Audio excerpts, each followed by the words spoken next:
26 ივნისი არის ნარკოტიკებსა და ნარკომანიასთან ბრძოლის საერთაშორისო დღე, რომელიც დაწესებულია გაეროს მიერ და აღინიშნება თითქმის ყველა ქვეყანაში.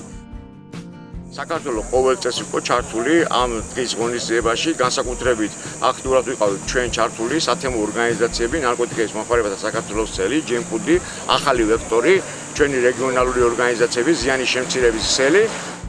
დღევანდელი დღეს აღვნიშნეთ სპორტული ღონისძიებით, ეს იყო ტურნირი მინიფეხბურთში და მთავარი ჩვენი მესიჯი იყო ჯანსაღ ცხოვრებას ალტერნატივა არ აქვს.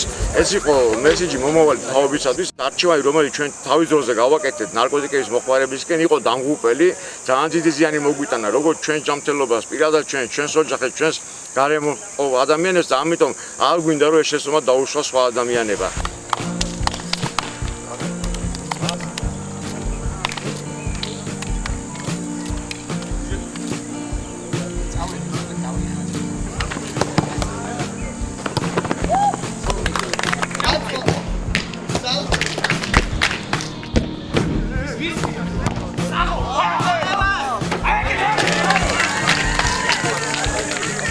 ნარკოპოლიტიკის რეფორმა ზუსტად ამაზე უნდა იყოს დაფუძნებული. ახალგაზრდებმა არ გააკეთონ ეს არჩევანი და გქონდეთ მათ ყველა საშუალება რომ სხვა არჩევანი გააკეთონ, სპორტული ღონისძიება, სხვადასხვა აქტივობები, ჯანსაღი ცხოვრების წესი. ვერანაირი რეპრესიული პოლიტიკას ვერ მოაქვს შედეგი, არავინ არ საუბრობს იმაზე, რომ უნდა მოხდეს რაიმე სახით ლიბერალიზაცია ან გასაღების ან კონტრაბანდის, საუბარია რომ მომხმარებელი ადამიანების დასჯა სისხლის სამართლის უნდა შეწყდეს.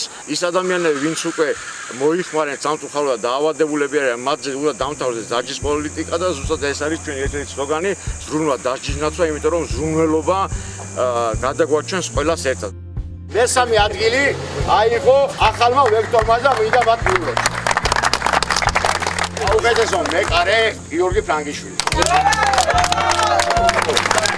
მეორე ადგილი დაიკავა ქალაქ თბილისის მერიის უსაფრთხოების სამსახურმა მადლობა მინდა გადაუხადო ბიჭებს. გამარჯვებული გახდა საპატრიარქოსთან არსებული ახალგაზრდული მოძრაობა დავითიანი.